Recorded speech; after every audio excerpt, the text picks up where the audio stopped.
every single person I was dating was the love of my life, and then that would like dissipate, and then I would get really upset and blame myself for it or blame them for it, and then I would cheat on them, and then I would lie about it, and then um, ultimately I was like gaslighting my partners. I was just like totally like in self victim mode, and I was taking it out on them for the most part. Like I wasn't like necessarily outwardly mean.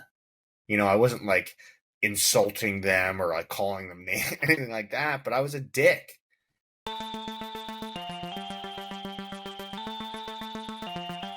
Hello, my friends. Welcome to Something for Everybody. My name is Aaron Machbitz. Max, welcome to the show, man. Thanks for having me, man. I'm really happy to be here. I'm really excited to just see your face. I mean, we've talked, for a long time. We've been friends for a long time. Haven't seen your face in a while. I have everything that happened, a few years back. But I'm really like happy to see you where you're at.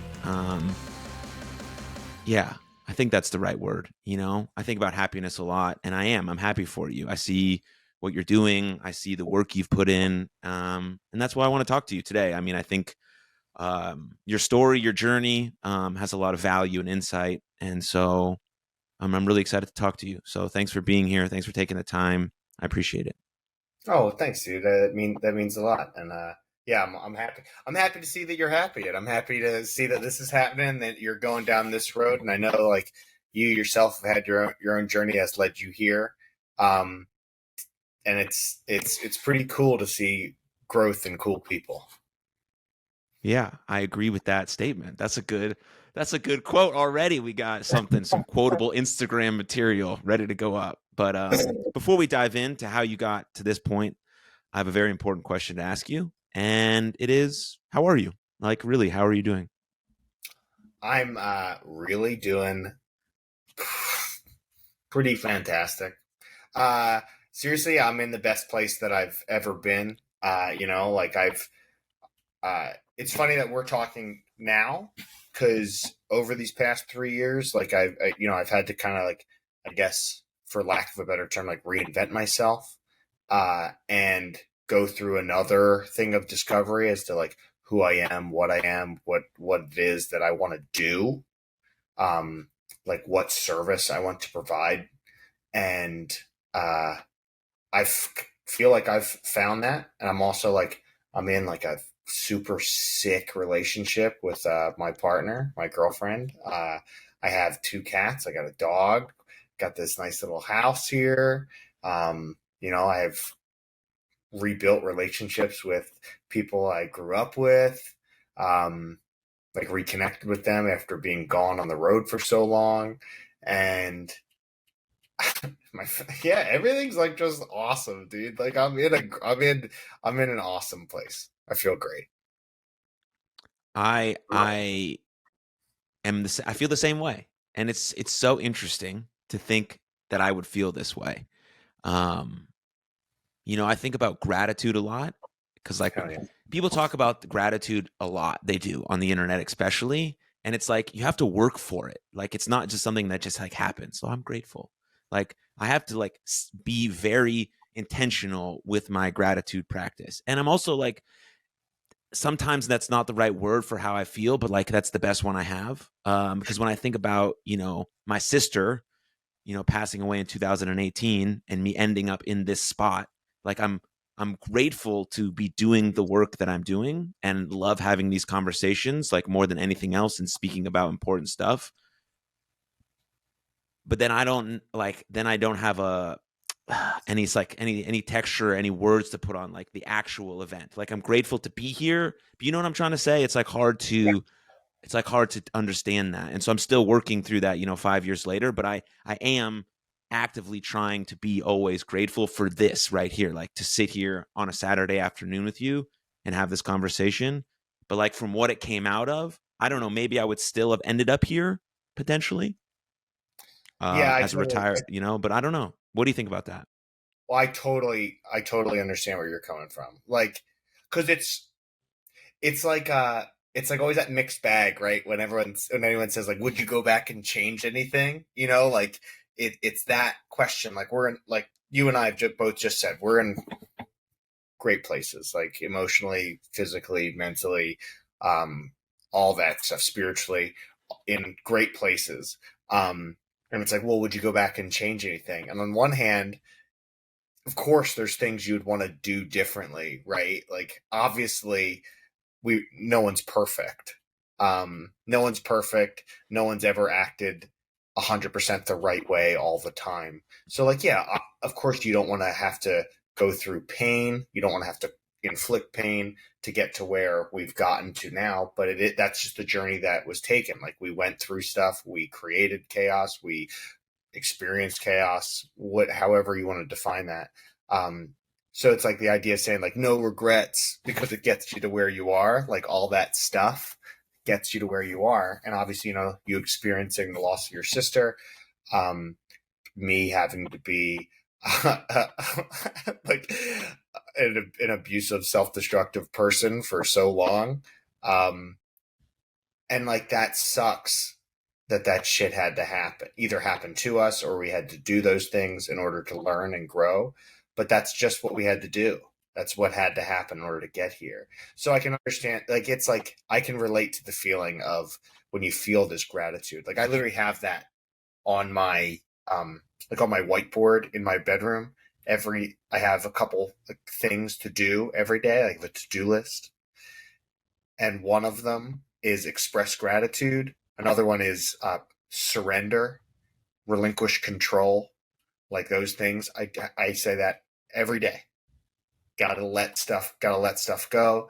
Gotta recognize what I'm in control of and what I'm not in control of, and I gotta express gratitude for being where I'm at now. Gotta be grateful for what you have, grateful for what's been left behind, like, and that's just the way it's got to be in order to keep moving forward and not be stuck.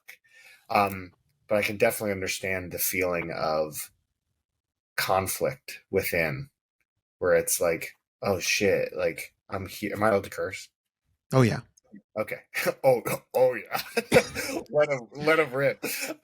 Dude, we're an independent podcast where we can do whatever we want. Well, so yeah, I can understand that, like, internal conflict. I think it's something that it's hard to reckon with for probably anybody, but especially when you've gone through a lot of stuff like that. Yeah.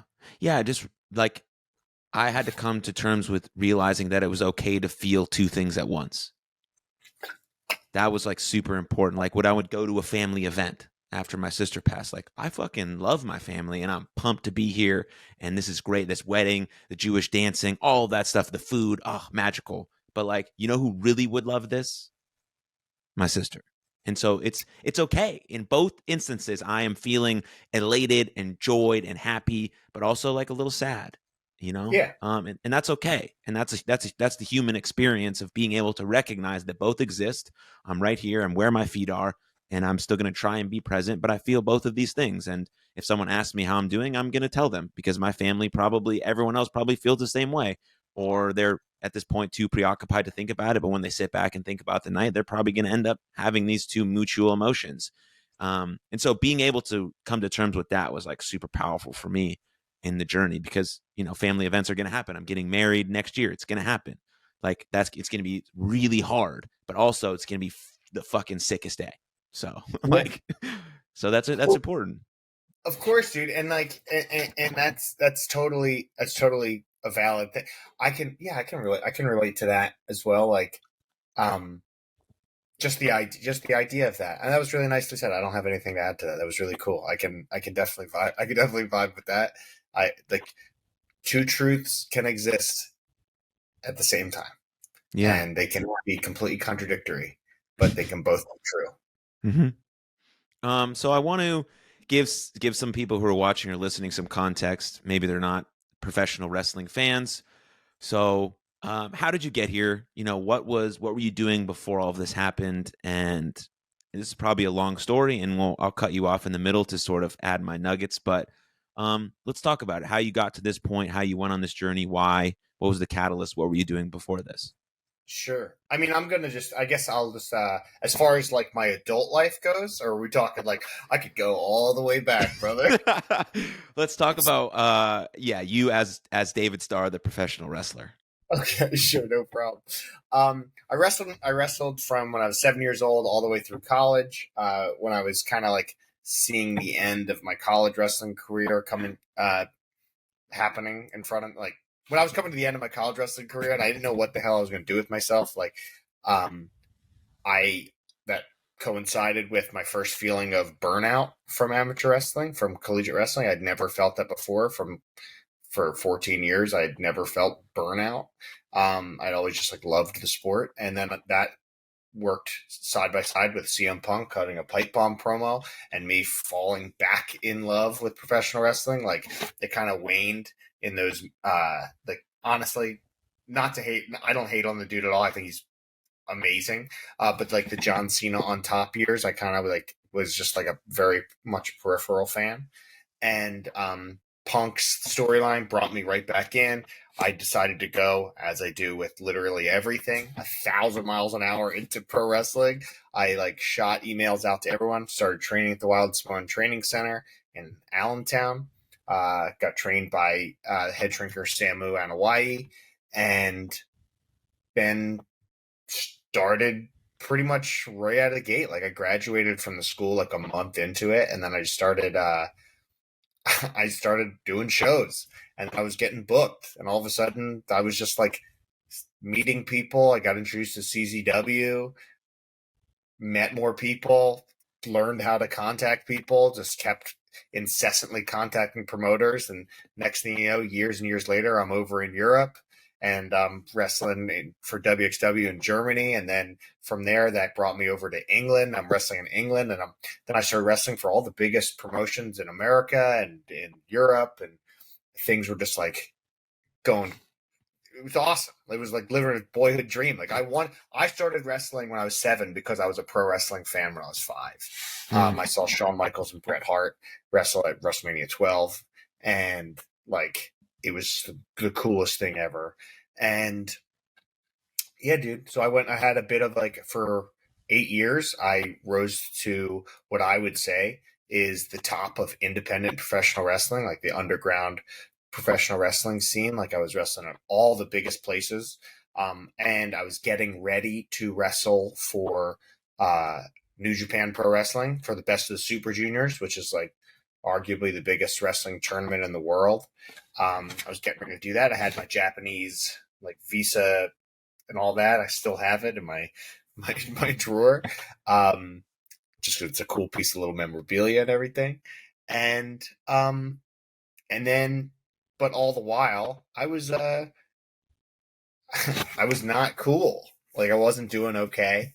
I constantly was not addressing my own issues.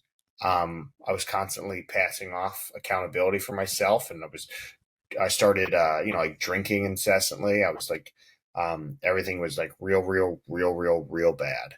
I was, every partner I'd had, every single one of them was like the most important, passionate relationship ever that was like, got super hot and heavy a month into it. And like, we were saying, I love you to each other immediately. And that happened with every single person I was dating. Every single person I was dating was the love of my life. And then that would like dissipate. And then I would get really upset and blame myself for it or blame them for it. And then I would cheat on them, and then I would lie about it. And then ultimately I was like gaslighting my partners. I was just like totally like in self victim mode, and I was taking it out on them for the most part. Like I wasn't like necessarily outwardly mean, I wasn't like insulting them or like calling them names, anything like that, but I was a dick. And I mean, to be blunt, like I was emotionally abusive, with my gaslighting and all of that. And I was making excuses for myself. It was so bad to the point where I was, like upon revisiting everything, like I'd write journals or I'd voice note journals to myself, even during the worst times. And I would lie. That was literally for me. Like I was writing things for myself and I was lying in those journals. Hmm. Like just making up stories or things, creating a reality to make me feel comfortable. That I wasn't the bad guy or that I was the victim. And ultimately, COVID hit. I was on top of the wrestling world or independent wrestling world at that time. COVID hit, everything shut down. I feel the immediate squeeze financially, and I can tell, like looking back, like I was so incredibly needy for attention. Like all the shows were shut down. I was so chronically online, just seeking every single like and retweet. I was constantly in search of uh, validation. I had no internal validation, only seeking external validation, like constantly just, again, through likes or retweets or whatever. I was like one of these people who searched my own name on Twitter all the time. And I lived on social media, like just to feel okay. And it was brutal, like just such an empty existence I was living. Um, and um, that's when the drinking got worse and worse.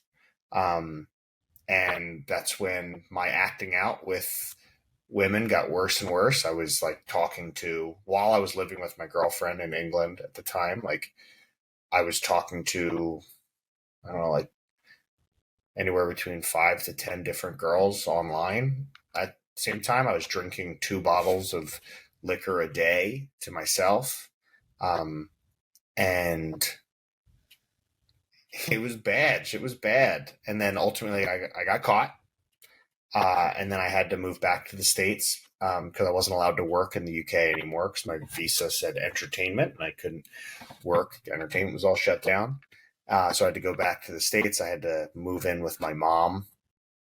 And then as I was there, um, essentially I had past girlfriends of mine, past partners of mine. They came out and talked about my emotional abuse.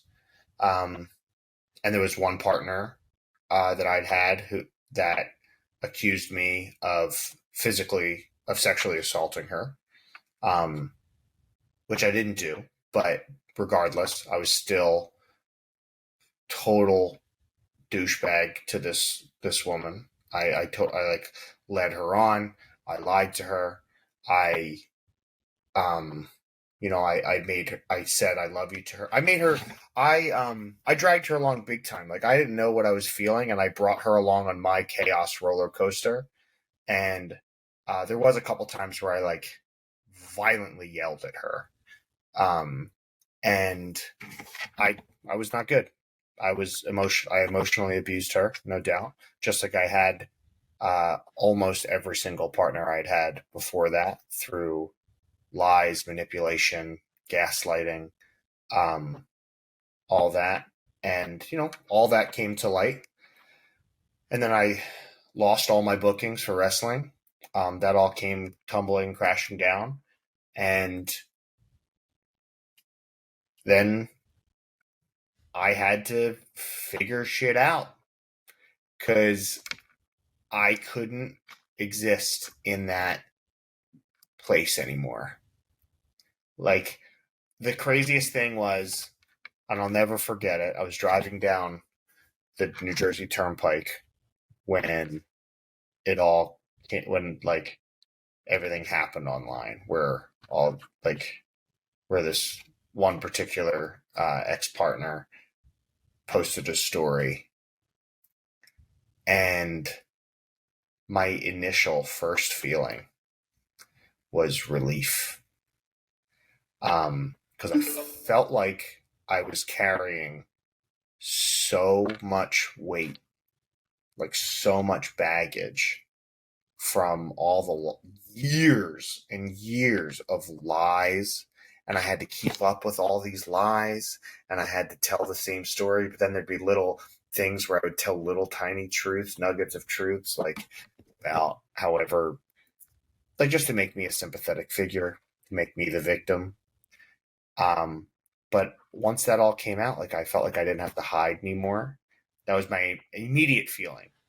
And then, of course, right after that, it was extreme panic. Like, what the fuck is my life going to be right now? And like, this is awful. I'm getting called the worst things you can imagine.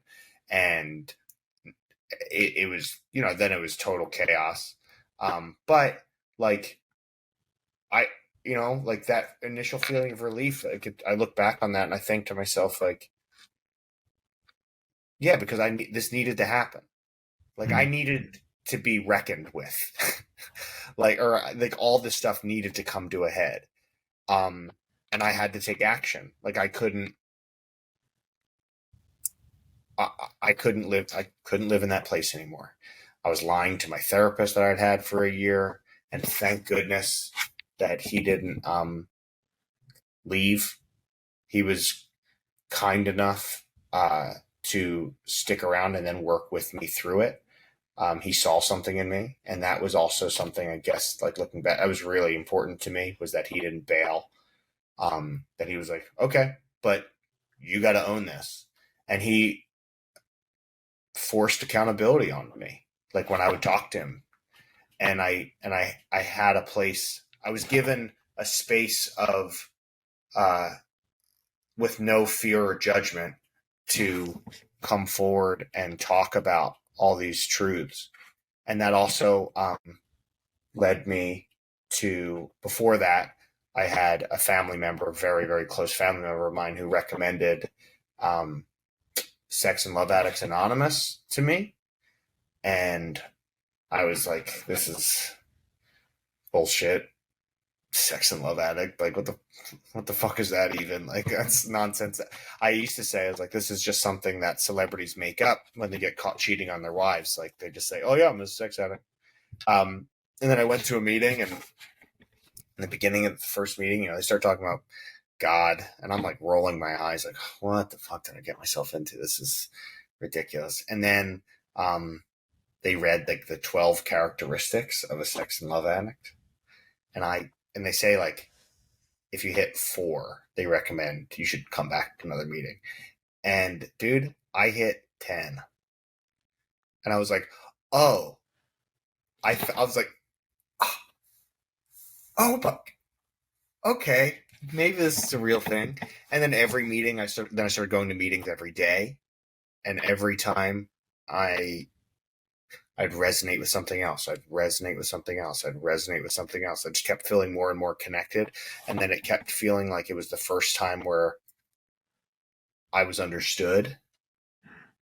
And then again, like having that space without fear or judgment to be able to talk about this stuff. Like, and then everybody else is doing the same thing. Like, and it's not like I see like TV shows and movies and stuff when they talk about like AA, because I went to AA stuff as well, but I was mostly focused on SLA. And they always like it. I feel like it's like a ridiculous parody of the way those meetings are, because it's so much ownership there. Like, those are the bravest people on the planet, man. Like, I remember I went to an AA meeting down in like Kensington, and it was like a young man's meeting, and outside there were all these dudes, and they're all talking like outside, they're all smoking cigarettes. Like, they're not necessarily, the most intelligent people. A lot of camo is being worn, and and they're all saying like this bullshit macho stuff, like they're blah, blah, blah, blah. And then we went inside and had this sick AA meeting, and all these dudes that were all talking this bullshit macho game, and they were doing all this, started talking about like their feelings, and they were all talking about like relating to other people, and like they were so open and honest about all their stuff. And I was like, holy shit, look at me passing judgment on these people. Like, these are the strongest people on the planet. Like, they're coming through and doing all this stuff. Like, they're facing all this shit. And I got taught me a lesson there too, not to judge, and to always cultivate a thing of judgment free, no fear. Because that's where you can really allow someone to take accountability, is when there's no fear. And it doesn't mean that like You don't say, hey, that was wrong. Of course you do, because you have to take that. You have to do that within yourself. But like being able to say it, like I think so many people are afraid of that judgment, as opposed to just owning up the flaws that we have. And I think if we do that, then we'll kind of build a better place to where we don't build up to ultimately really, really awful things. Like, because everyone's going to make mistakes, but like if we have this space that where we allow people to make mistakes, I don't think it ultimately will build up, like these little cover ups. And that, like I talked about, that weight that I felt, and obviously this is like in a way like a form of projection, because I'm like just kind of talking about my journey and what I'm prescribing this to everything else. But like, in my experience, I think it's best to give that grace so that we can not allow it to build up to something ultimately like a bomb going off. And I felt within myself, I felt that I had to be perfect all the time. So then I just lied. So rather than taking accountability, I lied repeatedly, ultimately. And just like, finally, when I had to, when I had to face the music, when I was forced to come to certain realizations, I was freed. And then I went through my SLA program.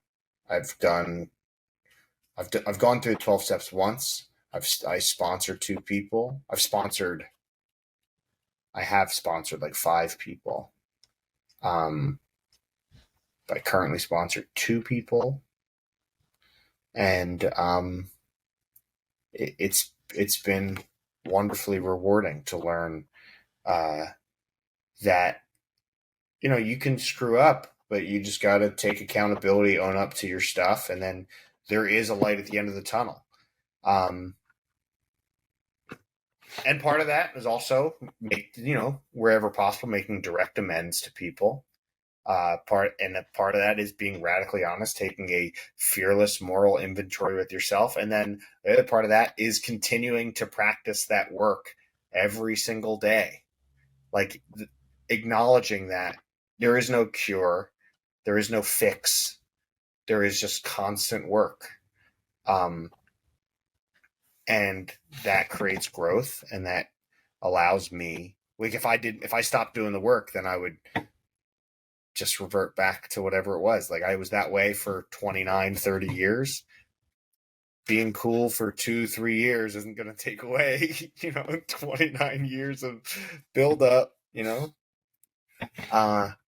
so yeah, I got sober. I'm sober now. I'm, 1,086 days today, I believe. Beautiful. And every day, practice gratitude, practice surrender. I do something for my sobriety every single day. I have to, whether it's like an outreach call, whether it's a meeting, whether it's journaling, whether it's prayer, something gets done to make myself my best whole self so that I can be of service to others every single day.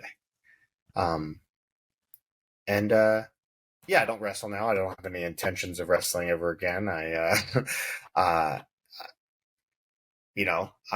went back. I help out. I coach my high school wrestling team as a volunteer assistant, and that's really super cool and rewarding. And then this past year, I went back to actually wrestling. I competed in like a string of tournaments. I did pretty well. I'm currently training for a natural bodybuilding competition for next year, and I'm really excited because I just got done my first cut, and now I'm starting to bulk for the next 5 to 6 months, and I'm very excited to eat. And yeah, dude. And I also have, I'm through the National Academy of Sports Medicine, I got my certification as a nutrition coach and a personal trainer, and I got my associate's degree from Montgomery County Community College in liberal arts and political science. And so, I went back to school. I got more education. I helped manage my mom's jewelry store, and I also, I work at a gym part time. I have my own private clients. I have a beautiful, wonderful partner, um, which we've cultivated a relationship of no fear, judgment, openness, honesty, and it's great. We have 2 cats, we have a dog, we have a house, and we have like a deck and a front porch and a yard, and it's bizarre. It's because I never would have thought that I could possibly get here from this um, person who was a total shell of himself for so long, you know, and always hiding. And now I'm like very much out in the open. And it's, kind of one of the things that now has attracted me to bodybuilding in general is because one, I feel like my body is my foundation. Like it's a metaphor for building my foundation and for constantly working on myself, uh, is working on my body. And on top of that, it's also very open and very vulnerable. And it's like a thing where it's like you can find strength in vulnerability and acknowledging that I'm a vulnerable person, acknowledging that I'm a flawed human being who's just like trying to be the best that he can be every single day. And I want to wake. I used to say this as like a cliche, and then like, now I really, really practice it, which is I try to wake up better than I went to sleep. And it's cool as hell to do the work. Yeah, it is cool as hell to do the work. I agree. In the midst of sort of your most egregious behavior, did you, you had to sort of realize what you're doing was wrong and not good, and what you just didn't want to face it at that point. You felt like you weren't strong enough, or you wanted to keep living the life you were living. What was going on in sort of those moments? I would just get a lot of times I would just get angry with myself, or honestly, like I would lie about it so much so that I would just like create a different reality in which either that didn't happen or it was a different story, or there was always like a caveat or something just to protect myself. I couldn't face the truth, because if I faced the truth, that would mean I was the bad guy, and I couldn't handle that. Like I was always so my man here, Paul. I was always so captured by everybody else's opinions and like what everybody thought I should do, or how I should be, or who I should be. Right? Exactly. And it just, I knew what I was doing was wrong. I mean, of course I knew, but I just was like in a major state of denial. I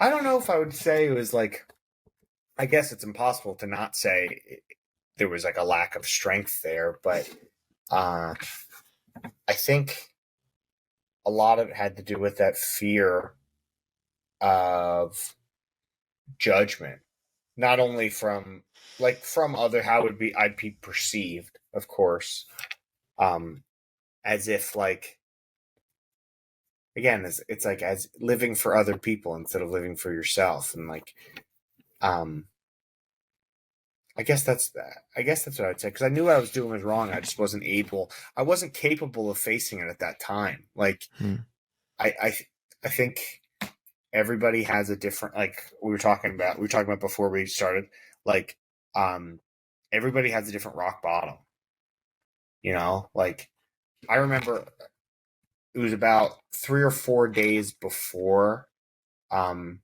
everything happened with me publicly, where I did mushrooms for the first time. I did hallucinogenics.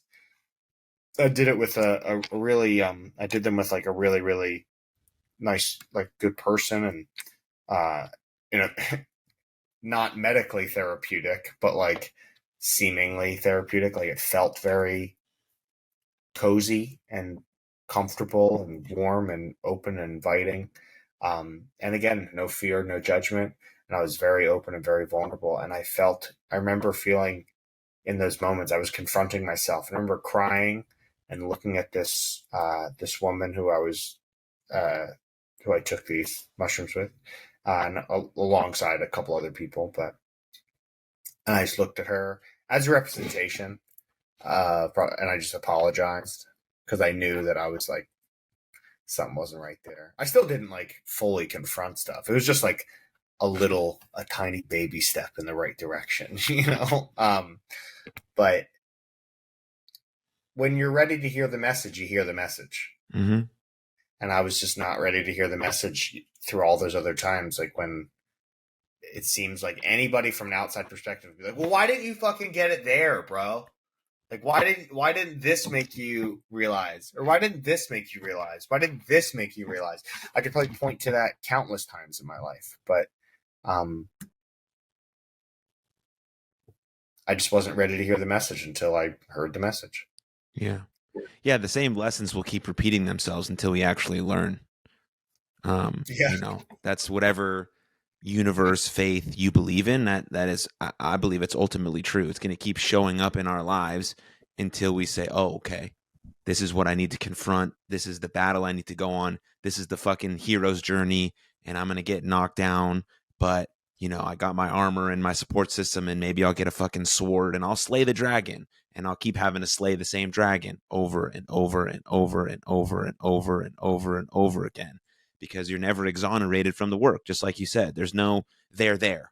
There's just like, oh, okay, there's the lighthouse. I'm always headed towards the lighthouse.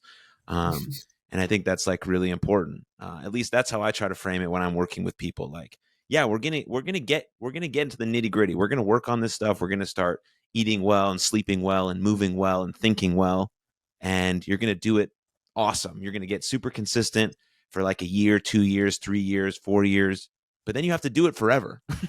Like Yeah. that's it. Yeah. Unless you don't want to continue to cultivate the greatest version of yourself in greatest service of the world. Like if you're just good at this level, like you're 85 years old and you just want to pop on the deck and have some coffee, I'm cool with that. That's great. You probably lived a sick life. And when ultimately you lay your head on the pillow for the last time and you're like, I got like, that was awesome. That was a fucking great ride. Then cool. Don't have to do the work. Maybe whatever. But like, you know, but like right now in the midst of your life where you have energy and life about you and breath, and you have people in your life who care about you and rely on you, and you have a responsibility to do that, like you have to, like there's no other choice. Or the uniqueness of you, the divine spirit that lives inside of you, is not going to be truly expressed, and that's a shame, because the world will not be as good because you didn't express that. And that's a lot of responsibility to bear. That's why it means that you matter so much.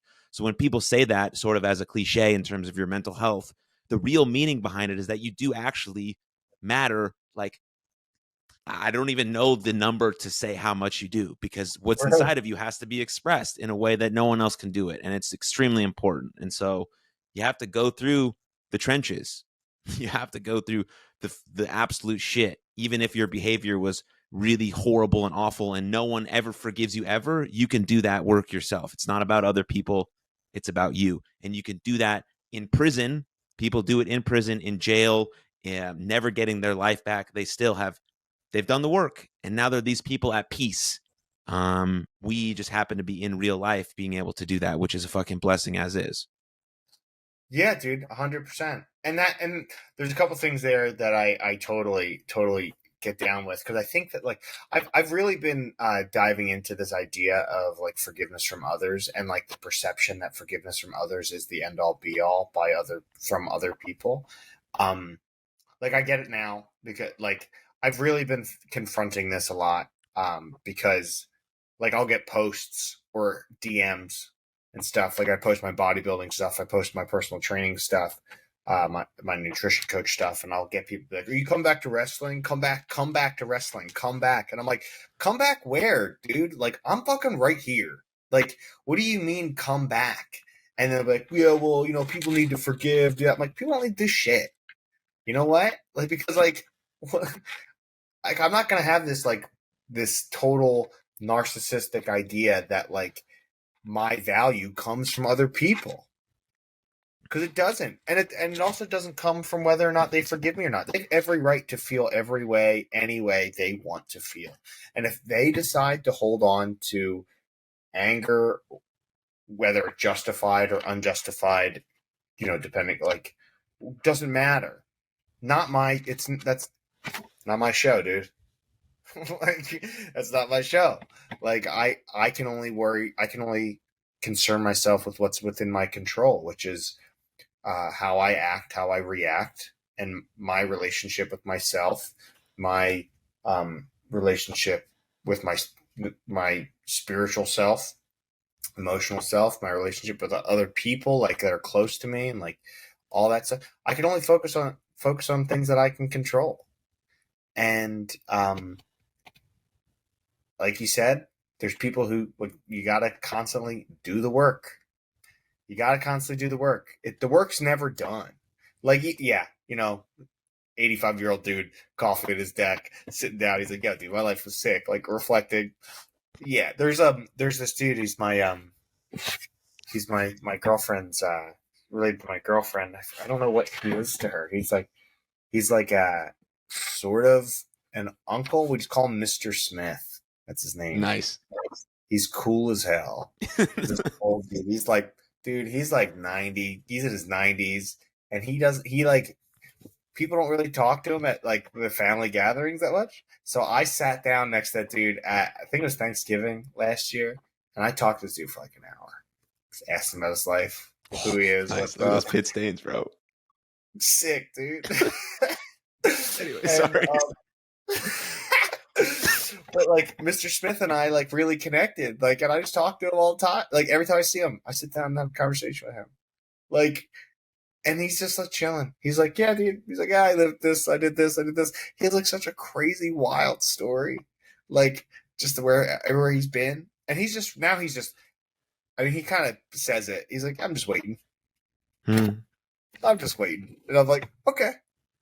But he's like totally at peace. Because Right. he's like, "I've done my bits.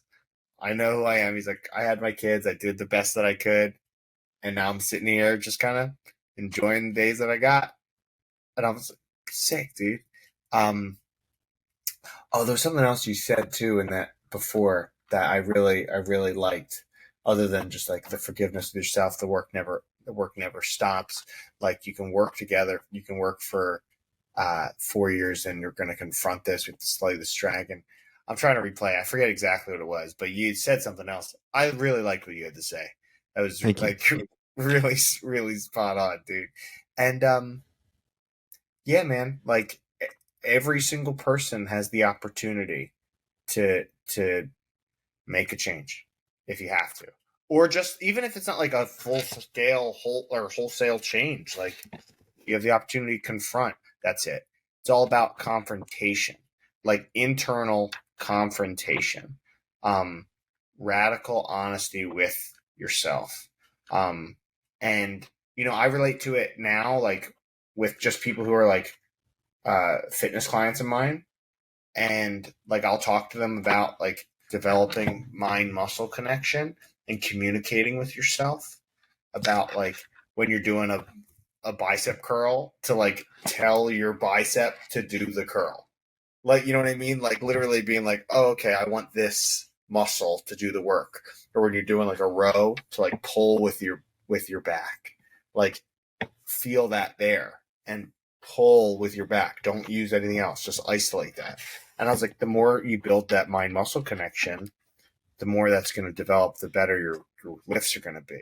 But that also goes for like how you're feeling. And you develop that conversation you can have with yourself, with your emotions, and you pick that apart. And like, I mean, for me and for other addicts or troubled people, like whatever that happens to be, um, it might seem like stuff. Some people, I think, like, get this like second nature. Like, they're just like, "Oh yeah, I know how I feel. Like, I'm regulated." Like, and they kind of like can just do it. Well, I literally had to like practice it and I had to like really think about it. I had to really work on stuff like active listening, including to myself. And I had to really break down where my feelings were coming from where my feelings came. And I had to be like, oh, this is this way I'm feeling. And I had to continuously have that conversation with myself about like why I'm feeling certain ways all the time. And now that I've done that for so long, it's much easier to do it when those things come up. Like, why did I just go on a random shopping spree on Instagram uh, last month? Oh yeah, I was hungry as hell because I've been cutting weight for this like super cut to prep my body for this bodybuilding competition. I'm stressed out because I'm working 3 jobs. I'm tired because I'm waking up at 4:30 in the morning and working from 5 a.m. to 8:30 at night. Like I'm trying to pick apart things like where I'm delving into my own body and how I feel about it and little things I want to improve. So I'm nitpicking myself. I am doing all the work to like check in on myself. But yeah, man, like little things manifest themselves. But like I'm able to be like, oh, okay, like I'm acting this way because these are my feelings. And I know I have the tools in my toolbox to address these things. So I have to utilize them. Like I've developed these tools to address my feelings and to address my actions. And if I want to correct something or I don't like something, I can now utilize these tools that I've developed and I can make a change. Hmm. Like, and that's only through doing constant work. Do you want to bite my hand? Let's see through. Yeah, exactly. I like to basically I could sum up what you said in 3 steps, which is awareness, acceptance, action. That's basically what you have to do. And that's how I tell people, like, try to make things as simple as possible. Awareness, acceptance, action. There's nothing else that can happen outside of that. If you're not aware of it, you're ignoring it or you're not recognizing it. If you don't accept that this is the reality, because people try to fight against reality, you're never going to win. Reality always wins. You have to be so honest with your starting point, where you are, who you are, and how you want to move from that space. And then you have to get into some action, because you can be aware and you can accept all you want. You can think about things all you want. It's not going to change shit. You got to get to fucking work. That's And right. that's the third part, is the most important, but also knowing where you have to start is equally as important, but the action is the most important part. And that's basically what, you're talking about, which is obviously 100% true, and it works. Yeah. That's like, dude, wow. Thanks for summarizing it. I can't find my pen, so if you could text me that I awareness, got you. acceptance, action, that's very cool. The Yeah, it really does come from the work part though. Like, and that's kind of like recently, like the whole like Jonah Hill thing came up with like therapy speak and like how he was talking as if he was doing something healthy when in reality he was setting boundaries on somebody else, not expressing his boundaries and using therapy speak. And I think a lot of people go through this idea because therapy in a good way has become very, very popular, and that's awesome, right? Like I'm pumped that people are going to therapy, but then it's like there's people that weaponize it, when in reality therapy is just there. That's going to work. Like, Mm-hmm. you got to go to work. You can't just sit there and talk. Like, you don't just sit there and talk about stuff. Like, I don't know.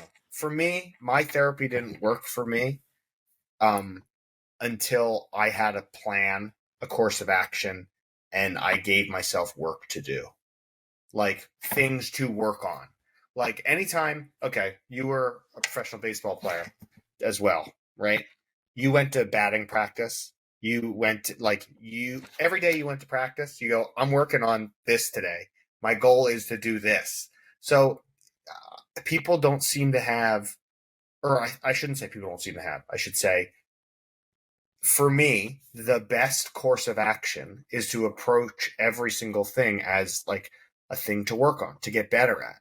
So if I'm going to therapy, I'm getting there to get better at something, right? So how can I address this directly? I need to work on active listening. I need to work on reflective listening. I need to work on like my internal conversation. I need like whatever it is that you need to work on, or if it's a habit you need to work on, if it's whatever, like I got to show up to work. Mm-hmm. Right.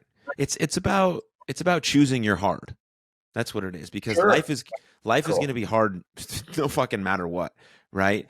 And it can either be hard because I'm bitter and resentful, or it can be hard because I'm choosing to look at myself in the mirror and say, like, this is what's wrong with me. This is how I can take responsibility for my life. Like, being overweight is really hard. Going to the gym is also really hard. Like, both things are really hard.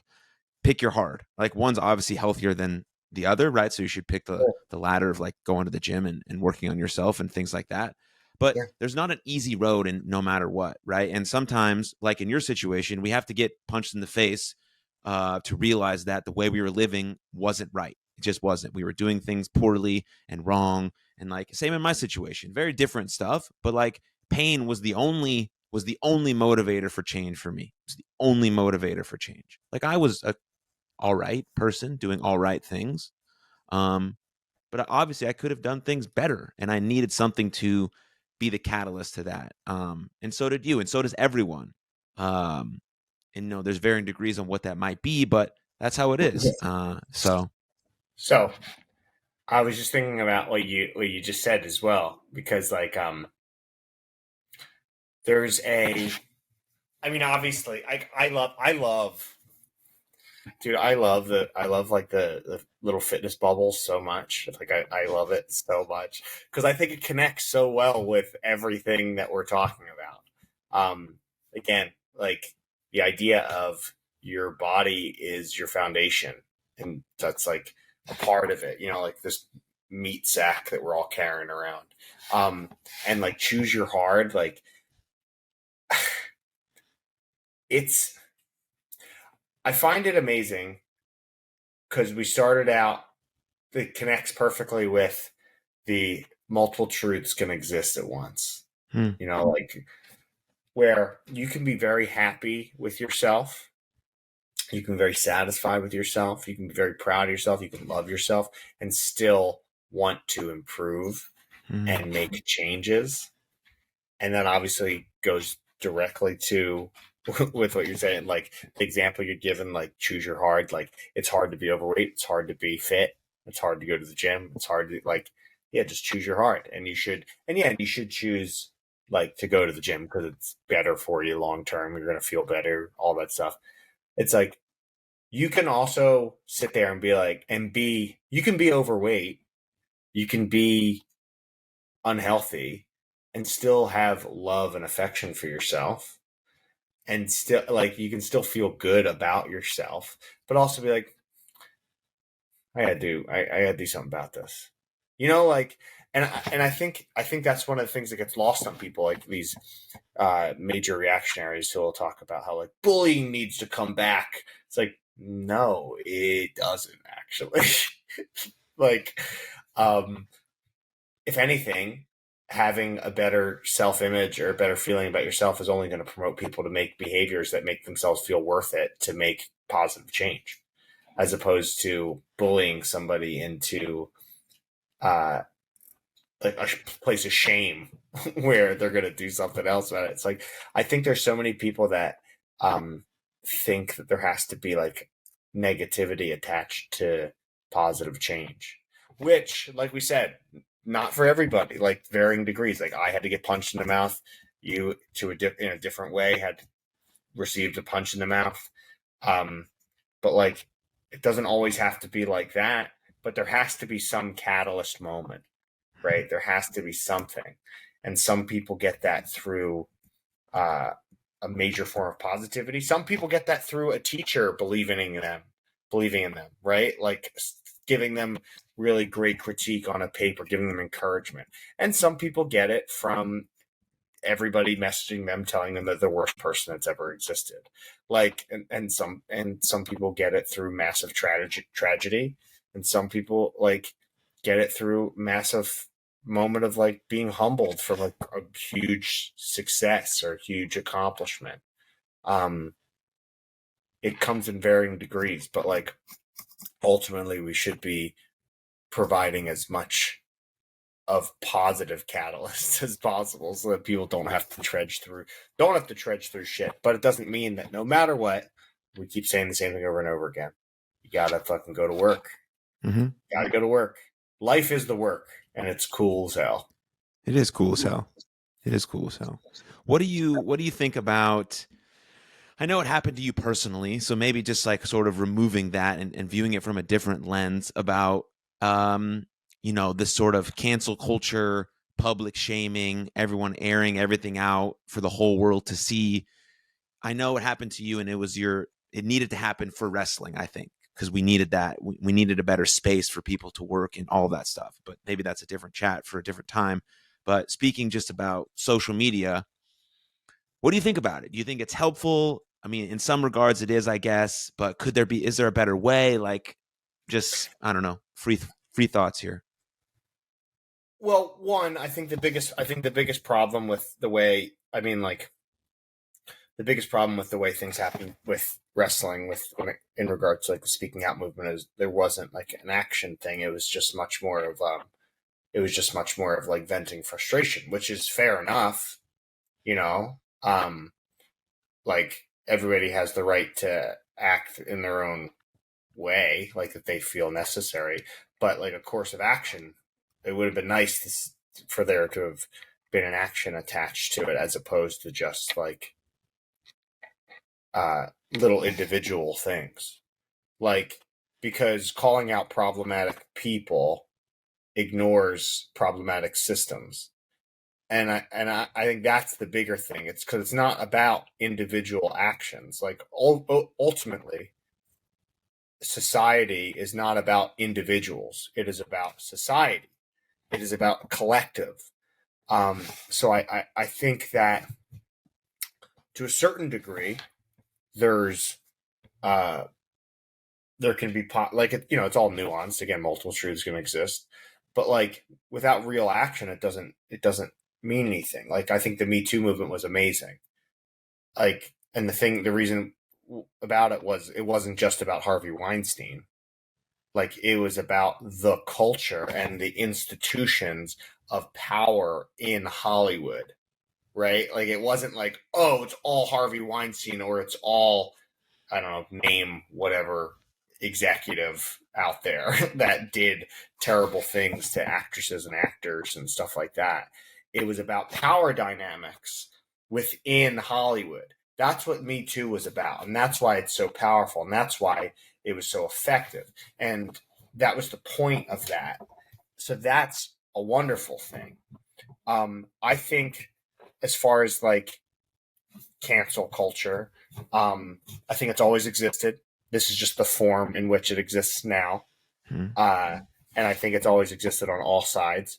I think, people have lost their jobs for problematic behaviors before. I think, for the most part, the rallying cries against cancel culture, for the most part, is essentially a form of aggrievement that forms of patriarchy are being undermined, forms of white supremacy are being undermined, forms of heteronormative thought processes are being undermined in their eyes.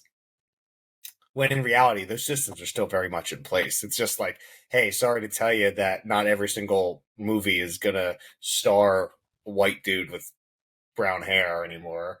Or, oh man, isn't it the worst thing ever that the Little Mermaid's black? Oh shit! Like, it's just kind of bullshit. I think of course there can be extremely reactionary attitudes on social media because we have private corporate capture of our public spaces. If you want to call like there was for the longest time they said like Twitter is like the public square. Well, that's not good because we don't own that. You have fucking Elon Musk owns that, and before that was Jack Dorsey. Like, no one person or individual people should be able to amass that much power to control the public square. Like, that's fucking crazy. But they have. That is the way society is, and I think that should change. By not allowing people to accrue that much wealth. But besides that, the fact is that they've rigged it so that the voices that get amplified the most are the ones that are the craziest or the hottest takes. It's the same thing that happens in, sports media culture now, where it's like everyone has to have a hot take on something. It's nonsense, and I think that I think that there's plenty of things that are terrible and bad about cancel culture. Like, I think there's the biggest thing people could take for it, like should take about it, is like just accept that nuance exists and don't take everything at face value necessarily, and maybe like don't be so quick to jump the gun on something. In terms of like public shaming, I think it does work in some cases, and it's necessary in some cases, and I think in others it's not. And I think who's to determine that? I don't know.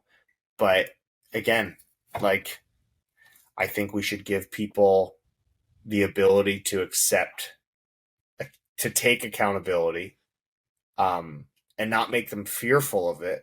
Because I think, if anything, something that we learned from, we as society have learned from like the rise of like predators, like people like Donald Trump, or reactionary fascists, has been never to apologize. They amass power as they continue to not apologize. Because if you do apologize, that's a sign of weakness and a sign of admission of guilt, and then you're damned to the end. I think we should give people opportunity for growth. But again, that, like, I don't know how that gets solved without seemingly a major step backwards in connectivity. You know what I mean? Like, I think social media is a bad thing overall. I think there's plenty of, like, if I'm looking at it, obviously there's plenty of positives out there, but there's also plenty of negatives. And like, is that a net good? I don't know. There's areas where you could say like more people have more access to information, which is a positive. And you could also say there's more people have more access to information, which is a negative, because it's hard to discern what's good information and what's bad information. It's like everything, like we said, everything's a massive contradiction. Multiple truths can exist at once. All in all, though, the narrative around cancel culture has, for the most part, the way it is like put out there, is from an extremely reactionary standpoint of aggrievement. The context of anti-cancel culture conversation tends to surround, again, this victimization of people already in societal positions of power, which is whiteness, which is male, which is straight. And that's kind of how it is. Like, I don't know what to tell you. Like, there are these people that think that, again, just because they're not necessarily centered in every single conversation, or centered in every single media, that they are aggrieved and that they're losing something. It's a loss, which is, I think it's kind of like a bullshit perspective. What I see as the biggest problem with social media is unearned moral virtue.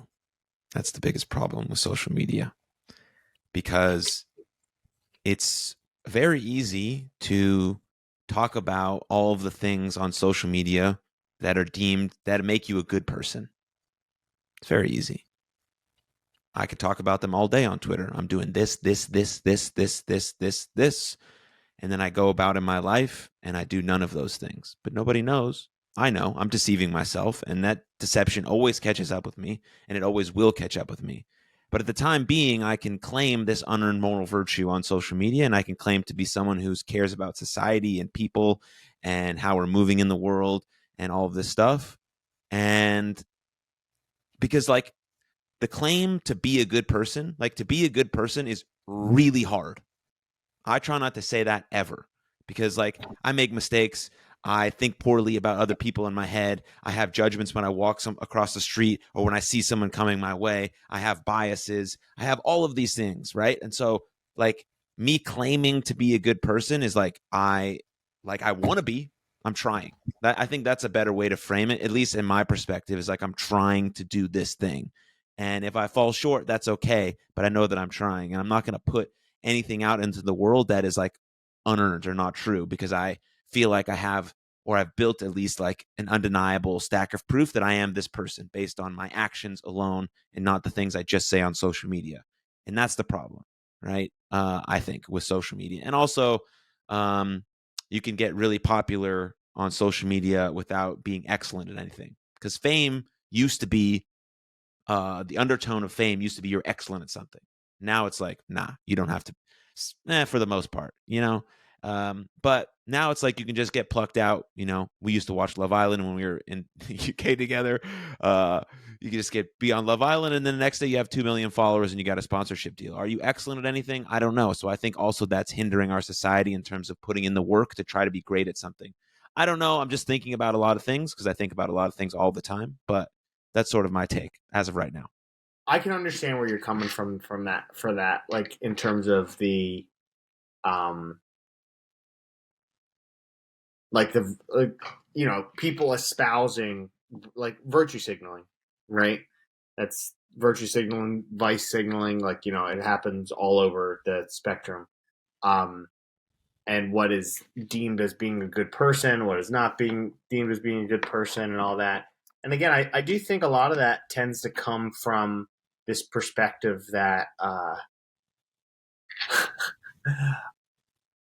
think I just like contextually the way that tends to be framed is as if like um I don't know, I have a hard time taking myself out of like the political bubble and thinking of this as like a like people being upset that leftists believe in leftist values, but then on the same note, like people like as a leftist, if I'm speaking to other leftists, I'm sitting here like, hey dude, Twitter is not politics.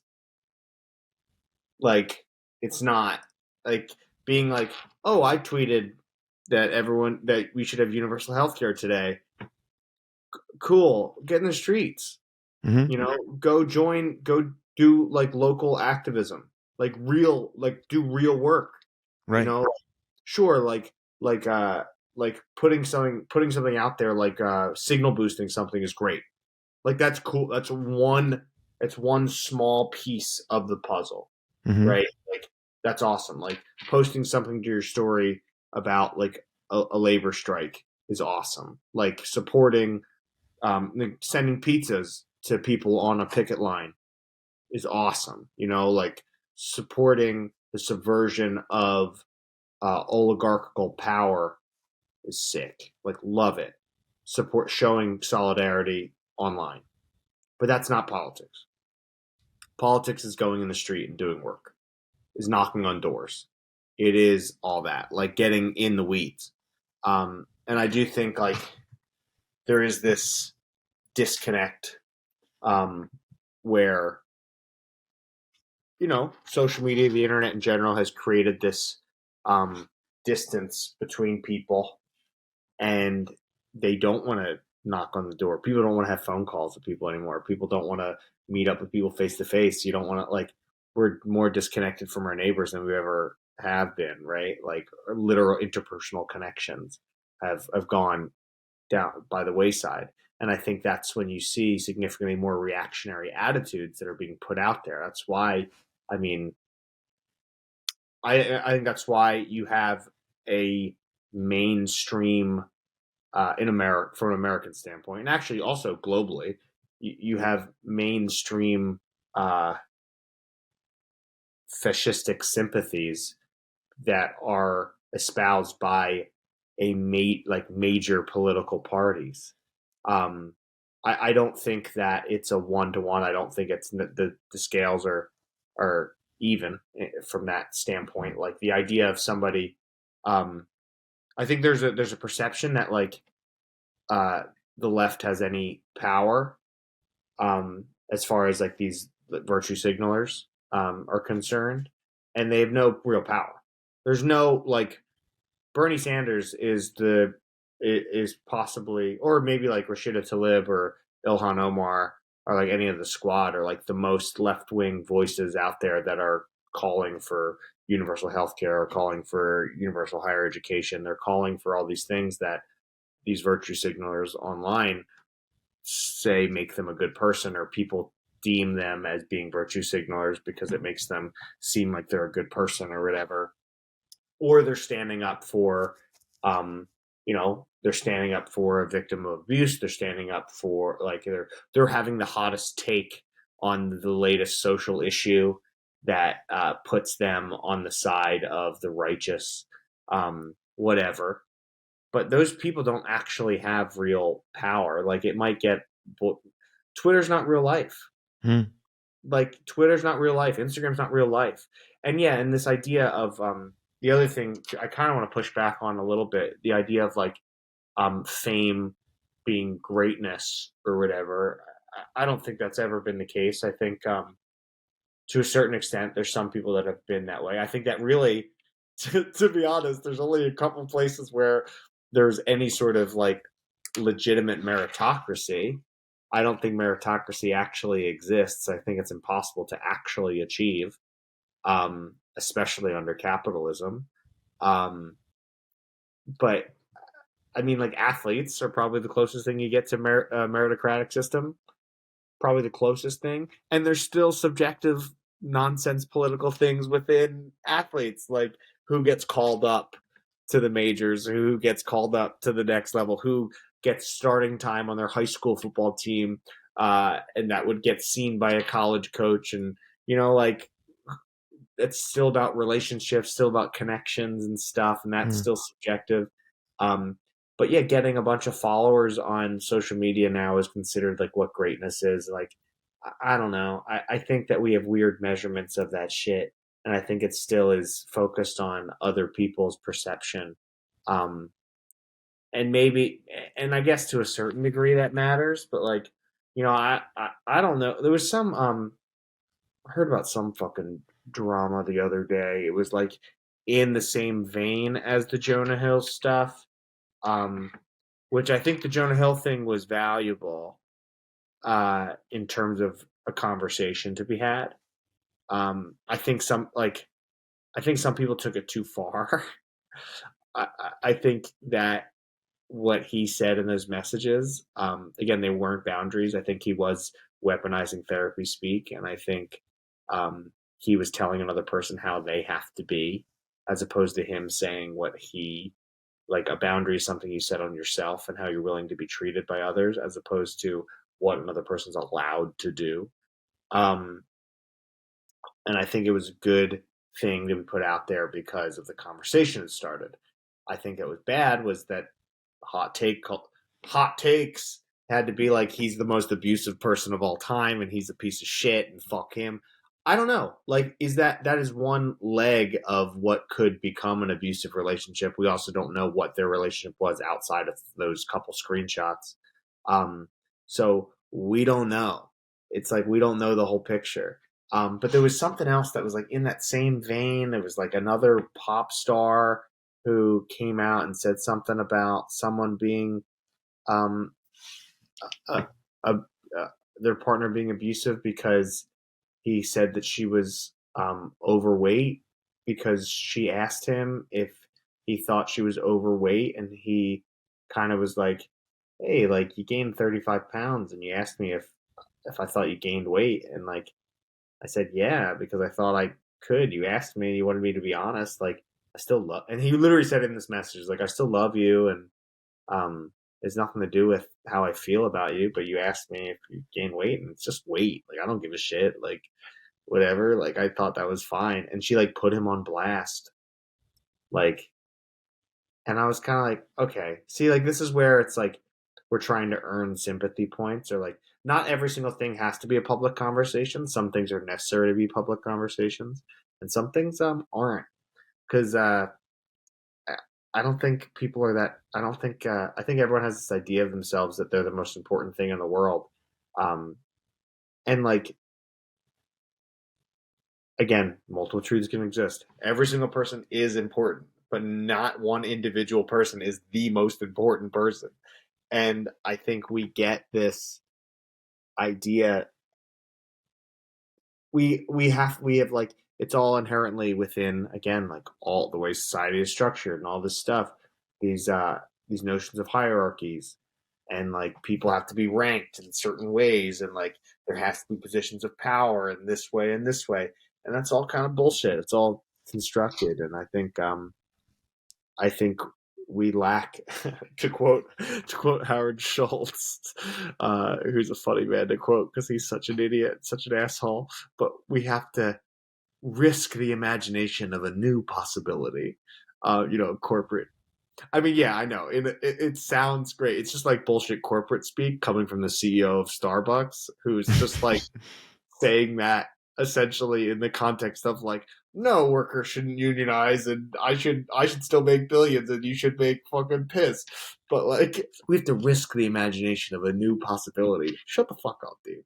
But like like but the point is, like, if I remove the context of the quote from the person and just leave it on its face as a like in a vacuum, it's true. Like you Mhm. have to be able to be more imaginative of what is greatness, what is fame, what is important, what matters.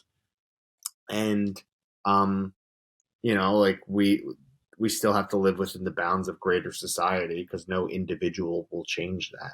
It takes collective efforts, and posting is not politics. But having conversations with people in your life uh, Yeah, is that's not politics, but it's extremely powerful and extremely important, right? Because that's where real change is made. Like each individual action having a domino effect downstream. You talk to one person, who knows how many people are going to have see this conversation? They talk about someone, boom, boom, boom, boom, boom, boom, boom, and sure. then there's where things start to trickle and actually, and then the needle starts to move forward. That's sort of the biggest lever that you can push. And maybe social media is where we see the conversation and it's like, oh, that's actually something that I really do care about. Like, okay, cool. Now let's go learn more so I can actually be someone who's sophisticated with my language, can have an argument that makes sense and is clear and understood, so that when it comes up in conversation, I don't have to yell or scream. I can just have a thing. And then someone can push back on it and I can be like, okay, that makes sense too. And maybe here's where I would tweak that. And then boom, that's where everything happens right there. The just a nice reciprocal cooperation of negotiation of language right there. Perfect. Like me and you probably don't agree on everything that's ever existed, but who gives a fuck? I like value your opinion. That's why, we've stayed in touch for the longest time. And, like those things are important, but like that's where people have to get to.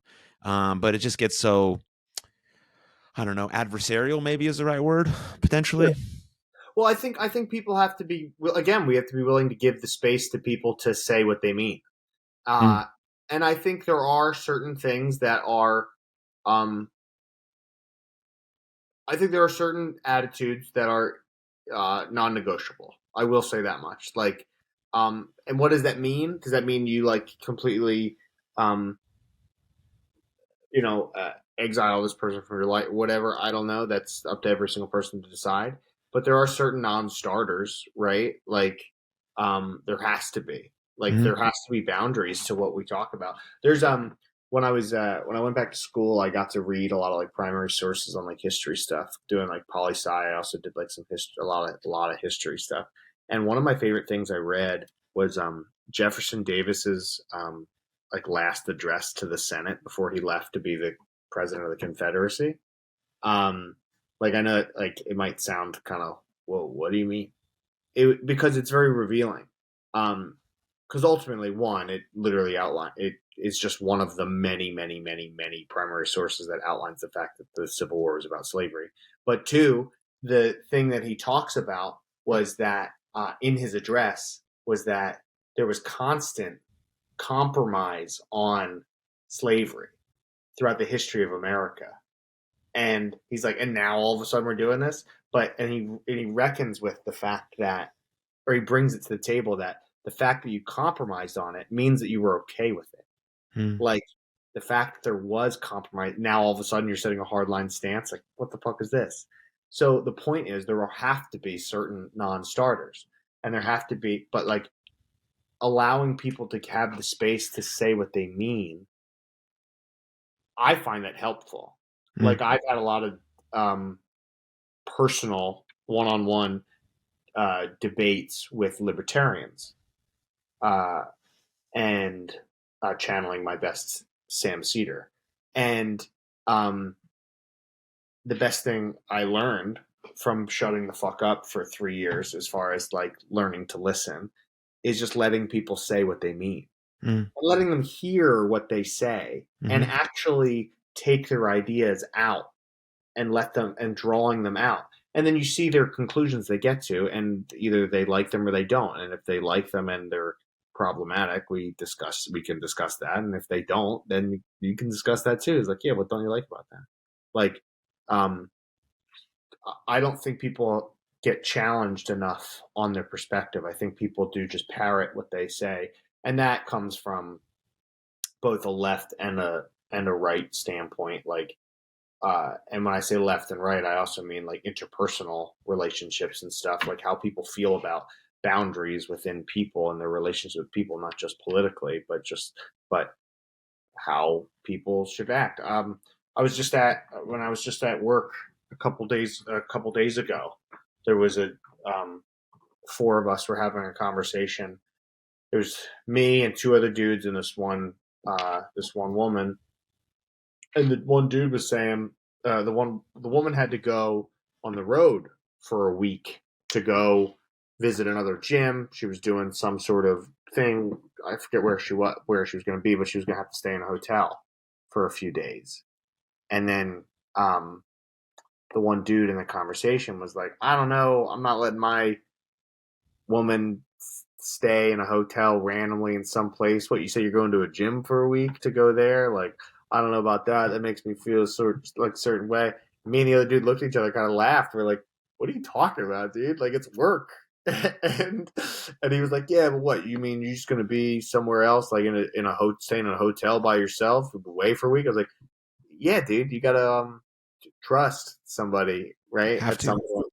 And and then I was like, and then I just said, I was like, "Yeah, man, like what you're talking about is just insecurity on your part." Like that's what that is. Like you gotta. He's like, "Yeah, maybe you're right about that." And I was like, "Yeah, dude, have you ever thought about why your initial reaction, your initial immediate feeling is to control what the other person's doing, like, and how that is not conducive with a healthy relationship?" Like, and he's like, "Oh, well, I guess." Like, I don't think people have really been challenged on their thoughts. And I think that's healthy, like, when you're talking about having disagreements with somebody or hearing somebody out or whatever. I think that's necessary. Um, as for like, again, like going big and broader, like a couple people sitting down at the negotiation table, one on ones, changing minds, one person at a time. Like, yeah, sure, I guess so. And obviously within massive institutional change it comes like little tiny individual incremental change, I suppose, which can be a good thing or can be a bad thing depending on your radical perspective or not. um, you know, but like you just do whatever you can to make the world a better place in with what you have. And like there's not many people who are afforded the ability to make massive systemic change. So you do what you can on your own individual basis, with recognition that your own individual basis is still small potatoes, but those small potatoes end up making for a big dinner, right? Like if everybody starts making them, then yeah, it's cool. Like multiple truths can exist at once. There should be tiny incremental individualistic change in conjunction with massive systemic movement to um, to emancipate people. That's ultimately, I mean, from a political standpoint, that's what you got to do. Change the hearts and minds of individuals one on one. And yeah, I don't think that people listen to each other. I think we're all kind of, a lot of people are stuck in their echo chambers and don't necessarily let people play out their ideas. And I think there would be a lot of people who would agree on a lot of things, but they're not, but they're too focused on too many different things. Like,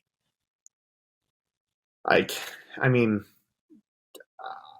we're there's some people that are concerned with the fact that like a trans woman placed fifth at nationals in swimming, and you know as opposed to being like, hey, that person should have the right to their own healthcare decisions.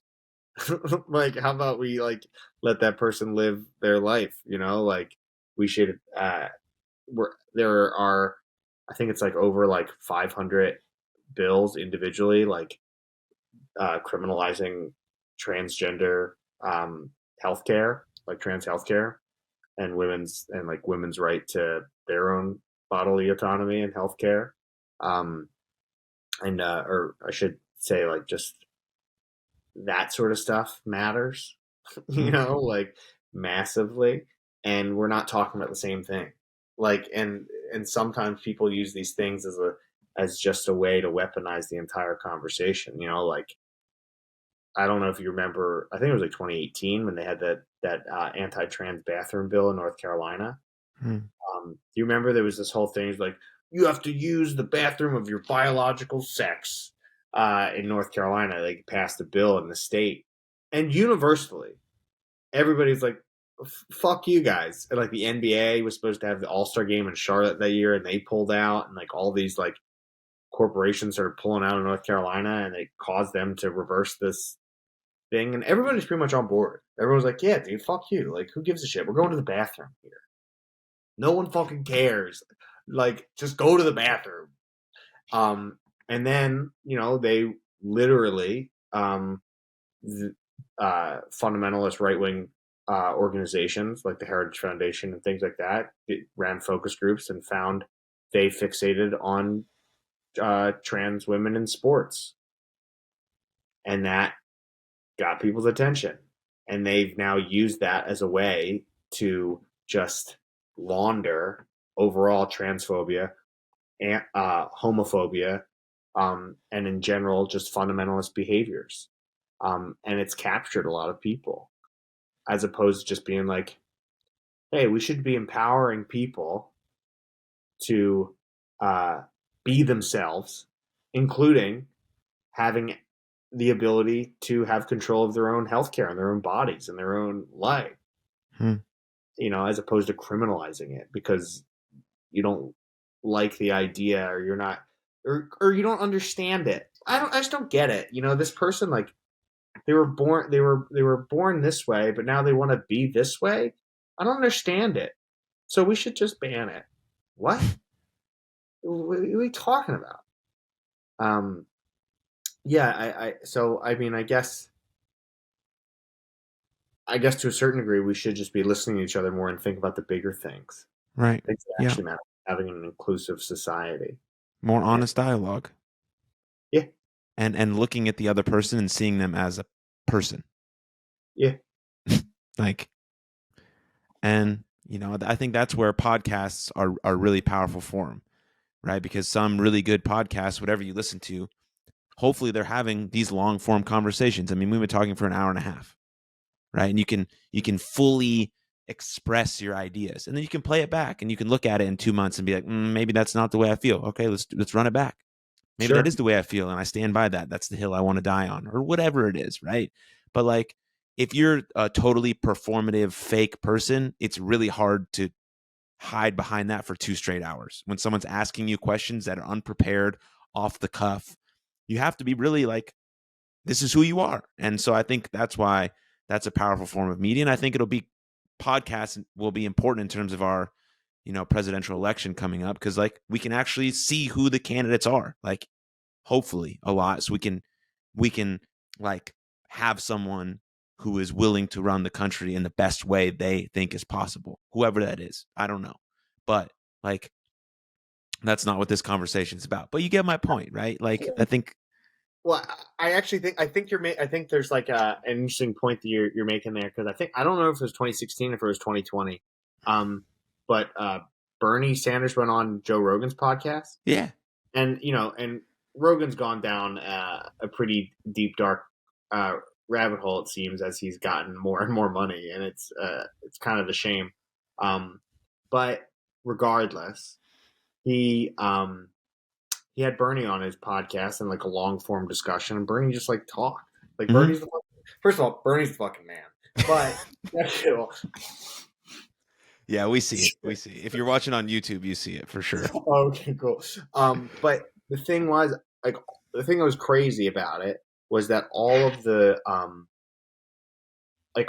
comments on that video were like, "Yo, this dude's not crazy." Like the media tried to paint Bernie Sanders as like this crazy dude, like this like insane high strung, like this guy who's like fucking he's always high up, he always do this, and like he's always angry Bernie Sanders, like, and it's like, dude, one, he's he's a Jew from Brooklyn, like.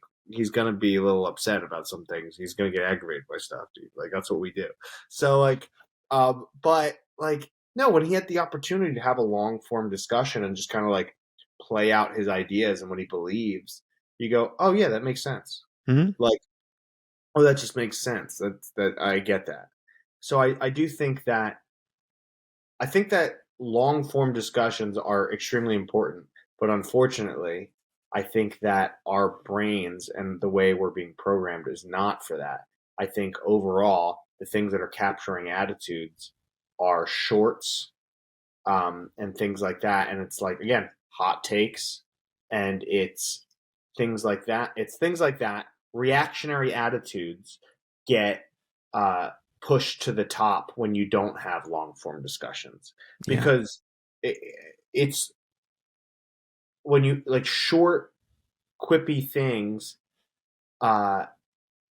tend to just help out, again, reactionary attitudes. I don't like, I know I sound like a broken record there, but like because it's easy to ignore systemic, long-term, long-standing power dynamics when you're just talking about like equality, right? Like, cool, dude. Cat's just pushing the shit off.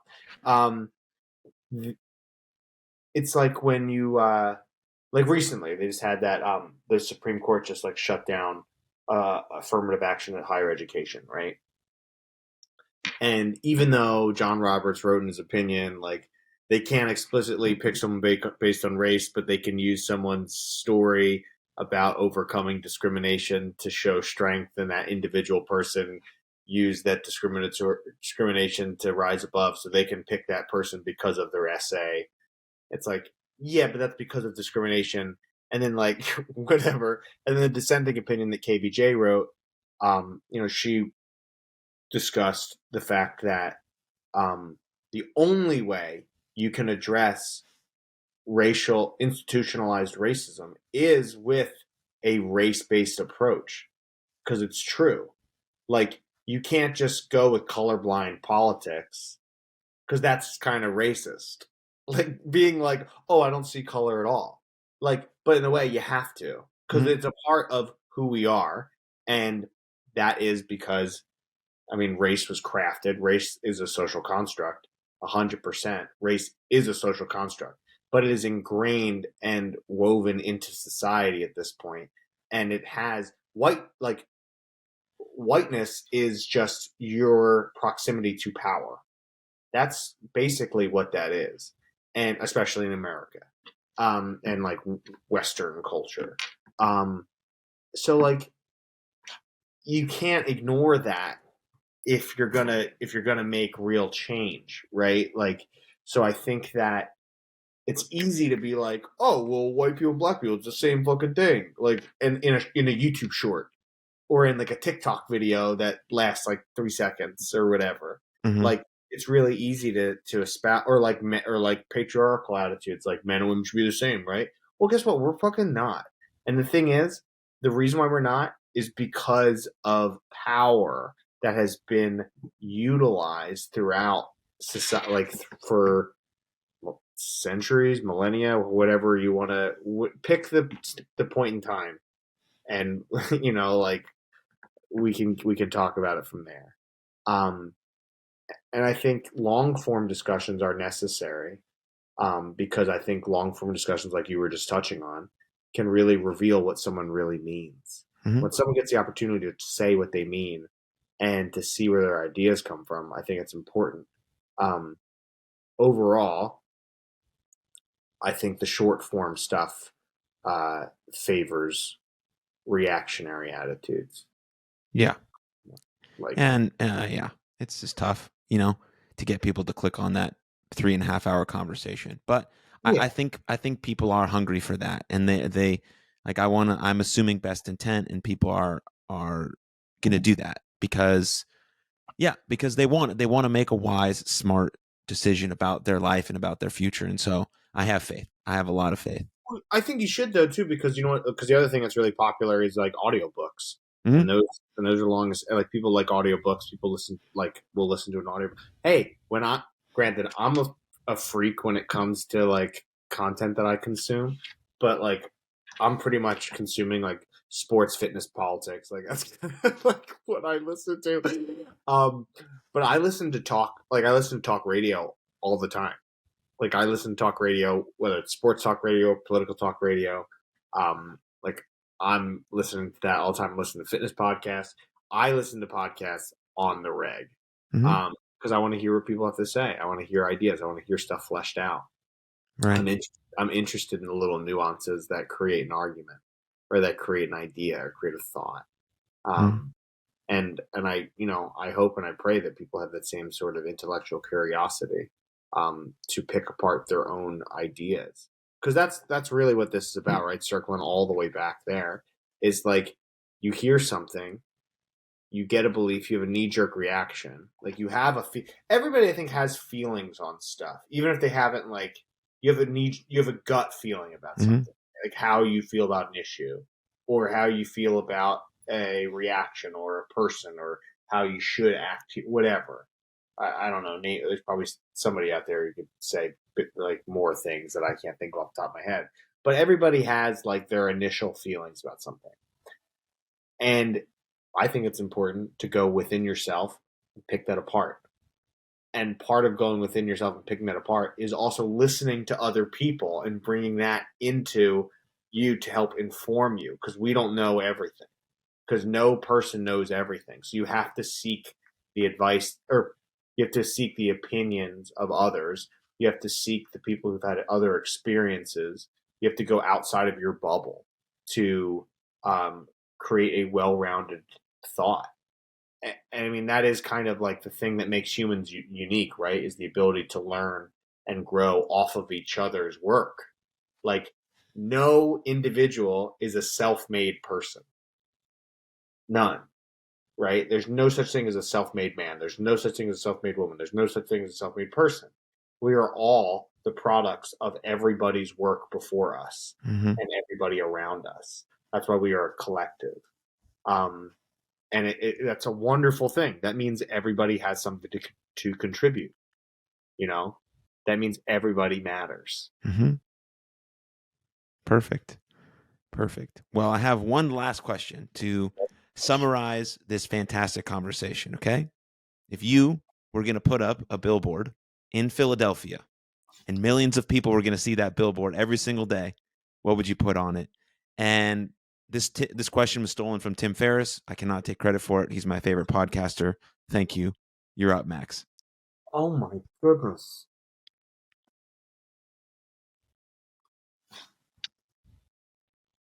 Express gratitude, relinquish control.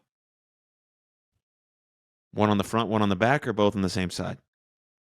One on the front, one on the back. Heck yeah. Dude, if I could put up half of these billboards that some of my guests have said on this podcast, we'd have some great messages in like every major city in the world. Rank your favorite messages. Wow. Well, I had this doctor on a few weeks back, and his episode will have dropped by the time this episode drops. And I asked him the same question, and he knew nothing about my story or the name of my company. And he goes, I would put "You Are Loved." And I was like, and then I told him, like, that's the name of my company, why I named it. And we had like such a special moment and like the final few moments of this podcast where he talked about mental health for a while because, yeah, anyways, but like just really cool stuff have happened just based on asking someone like what message they would want to put out in the world. It's very cool. So your top one is the one that like, you know, happened to line up with your company. Yes, exactly. To answer your question. Of course, it's self-indulging, dude. Why do you think I do this podcast?